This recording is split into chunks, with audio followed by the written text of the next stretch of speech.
یہ آخری اجلاس ہے اور یہ اس ایوان کا 70واں اجلاس ہے۔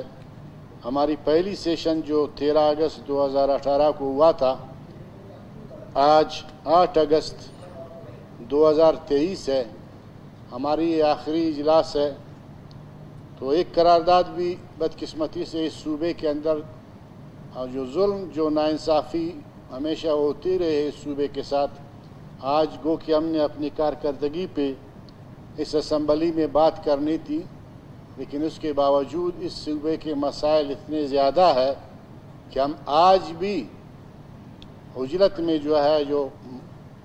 جہاں پہ ہم آج 5 سالہ کارکردگی پہ بات کرنی تھی، لیکن ہم وہ قرارداد لانے پہ مجبور ہو گئے،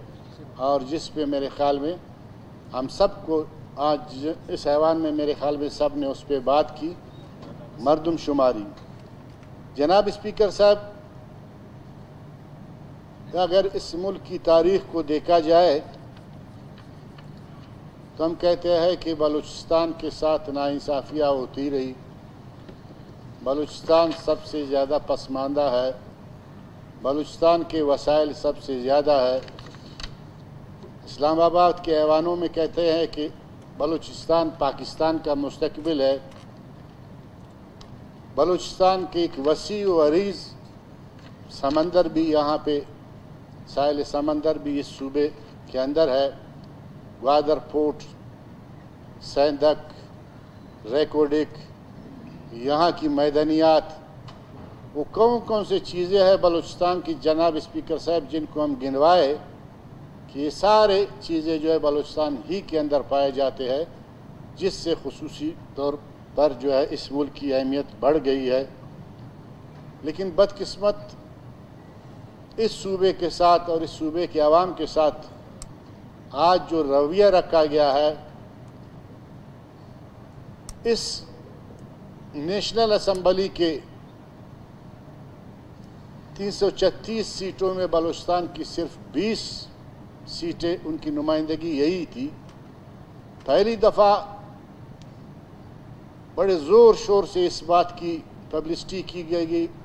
کہ اس دفعہ جو ہے بڑا شفاف انداز میں مردم شماری ہوگا، ڈیجیٹل مردم شماری ہوگی، اور یہ اتنی ڈیجیٹل مردم شماری جس میں ہر شعبے کے لوگوں کو گنا جائے گا، بے روزگاروں کو گنا جائے گا، مال مویشی کو گنا جائے گا، ہر وہ کالم اس ڈیجیٹل اس میں شامل تھی مردم شماری میں، جو ایک ملک کی ضرورت ہوتی ہے۔ لیکن جب اس ڈیجیٹل مردم شماری کے اندر بدقسمتی سے بلوچستان کی آبادی زیادہ آ گئی تو اس پہ انگلی اٹھانا شروع ہو گیا۔ جناب اسپیکر صاحب، اس میں کوئی شک نہیں کہ بلوچستان کی آبادی دگنی ہو گئی، لیکن اس کی وجوہات ہیں۔ کیا 2017 کے اندر جو مردم شماری ہوئی اس وقت بلوچستان کے حالات کیا تھے؟ جناب اسپیکر صاحب، میں آپ کو بلوچستان کے وہ ضلع گنواتا ہوں جہاں آدھی سے زیادہ آبادی نے جو ہجرت کر کے اپنے علاقے کو چھوڑ دیا۔ آپ پنجکور کی مثال لے لیں، آپ آواران کی مثال لے لیں، آپ غزدار کی مثال لے لیں، آپ تربت کی مثال لے لیں، آپ خاران کی مثال لے لیں، آپ واشک کی مثال لے لیں، ایون میں کوئٹہ کی مثال دیتا ہوں کہ ایک ایسا دور آیا کہ یہاں سے ڈاکٹر بھاگتا رہا، کاروباری لوگ بھاگتے رہے، انجینئر بھاگتا رہا، تعلیم یافتہ لوگ بھاگتے رہے۔ کیا یہ دور نہیں تھا اس بلوچستان کے اندر؟ جب ایک ضلع کی آدھی سے زیادہ آبادی وہاں سے ہجرت کر جائے اور جب اس ضلع کے اندر مردم شماری ہو اور وہاں کا ٹیچر اس ضلع کے اندر اپنے دفتر سے نکلنے کے لیے بھی مجبور ہو کہ وہ دفتر سے نکل کر کسی گاؤں اور دیہات میں چلا جائے، تو وہاں اس مردم شماری میں کس طرح ہم کہہ سکتے ہیں کہ 2017 کی مردم شماری شفاف تھا؟ آج تھوڑی بہت اگر امن آئی ہے، اگر بلوچستان کے لوگوں نے واپس اپنے ضلعوں کا رخ کیا ہے جہاں کی آبادی بڑی ہے، تو کم از کم اس کو برداشت کرنی چاہیے تھی۔ یہ 336 نشستوں میں اگر پنجاب میں سے 6 نشستیں کم ہو جاتی یہ بلوچستان کو مل جاتا، جہاں ہر سطح پہ بلوچستان کا حق مارا جاتا ہے، تو کم از کم ہم آج یہ کہتے کہ آج ہمارے ساتھ انصاف ہوا۔ آج پنجاب نے بڑی خند پیشانی سے اس مردم شماری کو قبول کیا، اس کی آبادی زیادہ نہیں بڑھی ہے، ہماری آبادی چونکہ واپس ہوئی ہے یا بڑھ گئی ہے، اس کی 6 سیٹیں جو ہے بلوچستان کے حق میں آ گئی۔ ویسے اس 336 کے ایوان میں ہمارے 20 نمائندے کیا کر سکتے ہیں جناب اسپیکر صاحب؟ کیا وہاں پہ کوئی بڑی قانون سازی کر سکتے ہیں؟ پھر وہ نمائندے جہاں پہ ان کو کس طرح جو ہے اس ایوان تک پہنچنے میں کتنے ایسے نمائندے ہوں گے جو اس ایوان میں جا کر اس بدبخت صوبے کی نمائندگی کرتے ہوئے اپنی ضمیر کی آواز پہ لبیک کر کے اٹھ کر کچھ باتیں کریں گے؟ وہاں تو یہ 20 نمائندے جب یہ 336 کے اندر بیٹھ جاتے ہیں تو کچھ ایسے نمائندے کہ جو سارا سال میرے خیال میں وہ اٹھنے کی جرت بھی نہیں کرتے۔ لیکن آج یہ ایک سوالیہ نشان ہے کہ بلوچستان کی 70 لاکھ کی آبادی کم کر کے کراچی کو جو ہے 70 لاکھ کی آبادی بڑھا کر ان کو دیا گیا، اور وہاں پہ 1 سیٹ وہاں بڑھا رہے ہیں اور یہاں پہ ہماری 6 سیٹیں کم ہو رہی ہیں۔ وسائل کی تقسیم تو جو جناب اسپیکر صاحب ہم کہتے ہیں آبادی پہ ہوں گے، رقبہ ہمارا زیادہ ہے، وسائل ہمارے زیادہ ہے۔ بدقسمتی سے اگر یہاں پہ گوادر کے نام پہ کوئی یونیورسٹی بننے بھی جاتا ہے تو وہ یونیورسٹی پنجاب میں بنایا جاتا ہے۔ جناب اسپیکر صاحب ہمیں پنجاب سے کوئی چڑ نہیں ہے، نہ خدا نہ خواستہ ہماری وہاں کسی سے دشمنی ہے۔ وہاں پہ بہت ساری یونیورسٹیاں ہیں جہاں ہمارے ہزاروں لوگ، ہمارے 1000 اسٹوڈنٹ وہاں کے جا کے پڑھتے ہیں، اچھی یونیورسٹیاں ہیں، لیکن اس کے باوجود میں کہتا ہوں وہاں پہ اور درجنوں یونیورسٹی بنایا جائے۔ لیکن اس بدبخت صوبے کے نام پہ جو یونیورسٹیاں ہے، اگر گوادر یونیورسٹی ہے تو گوادر ہی میں بننا چاہیے۔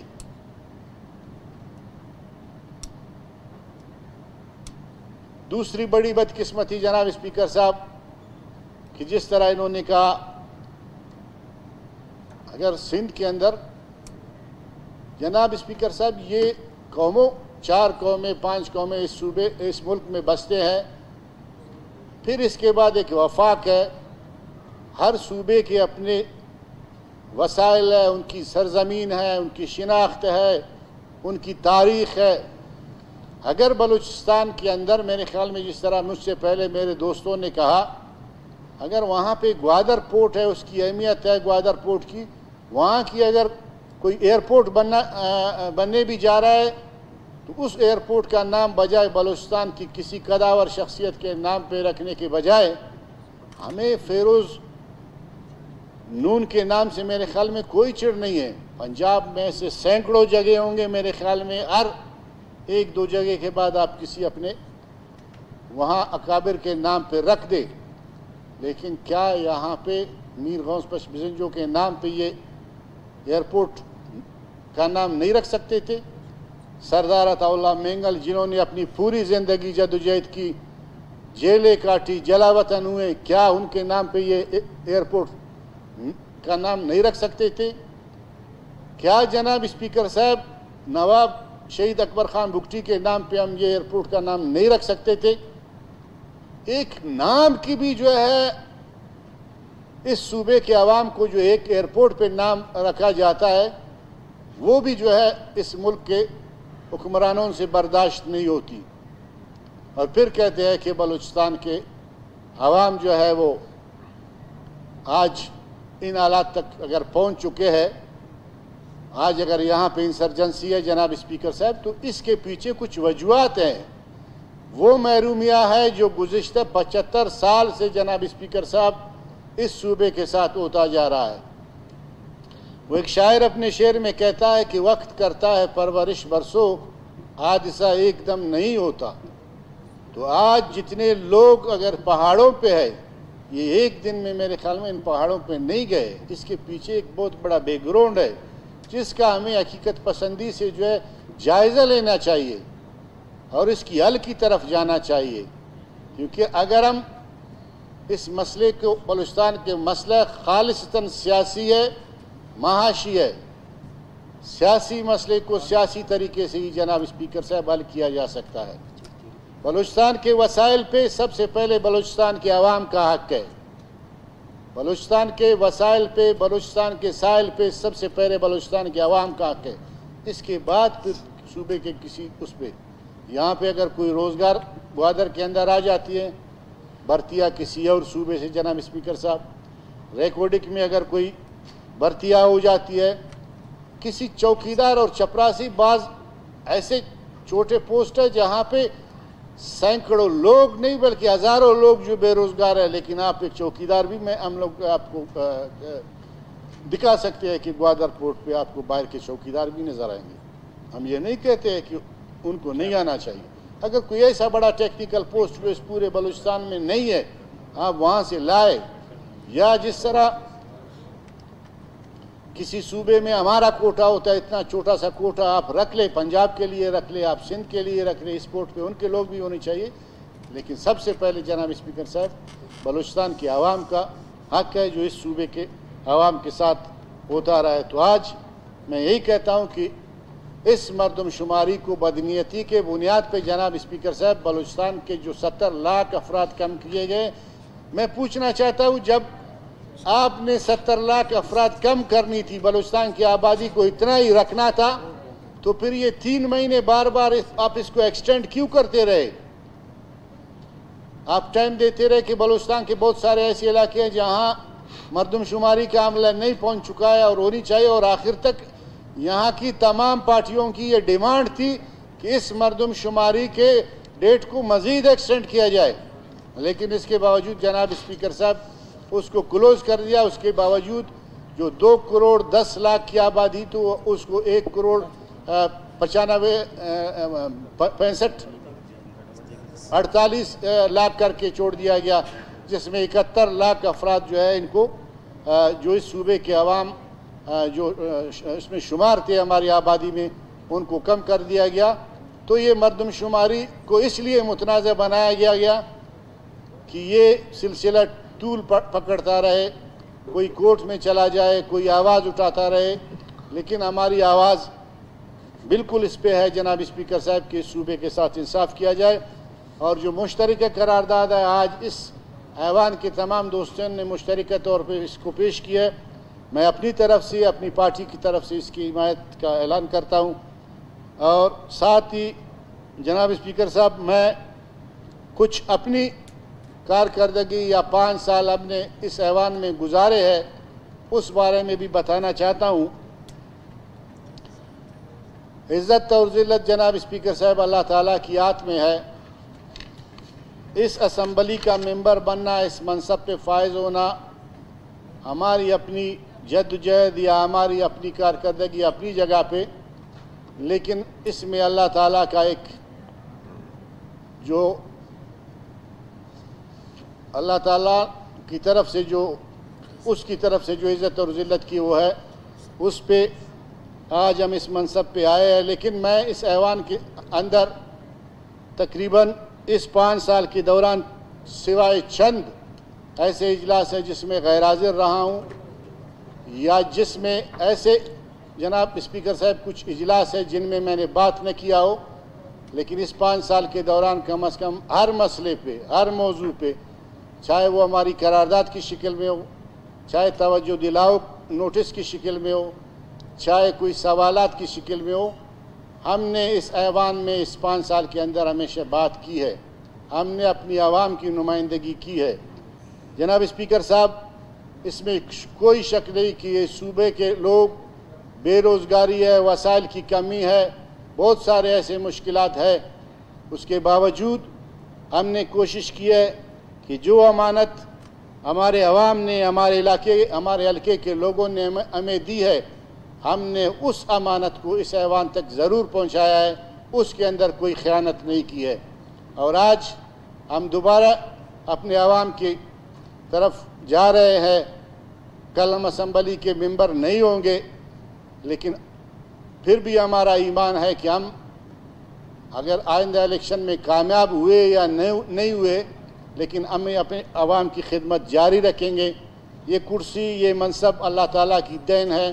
خدمت آپ کسی بھی صورت میں کر سکتے ہیں. وہ اس کرسی پہ بیٹھ کر بھی کر سکتے ہیں, وہ اپنے گھر میں بھی بیٹھ کر سکتے ہیں. لیکن میں اتنی بات ضرور کہوں گا کہ جو وقت بھی مجھے ملا ہے میں نے کوشش کیا کہ اپنے حلقے اور اپنے عوام کی نمائندگی کروں اور اس میں خیانت نہیں کی ہے. آج میرا ضمیر مطمئن ہے اور انشاءاللہ جو ہے میں اپنے حلقے کے عوام کی طرف جاؤں گا, لیکن اپنے حلقے کے عوام کی طرف جاؤں بھی, لیکن جناب اسپیکر صاحب کم از کم میرا ضمیر مطمئن ہے کہ جو منصب کے لیے مجھے چنایا گیا اس کے اندر میں نے کوئی خیانت نہیں کی. بہت مہربانی, شکریہ, والسلام.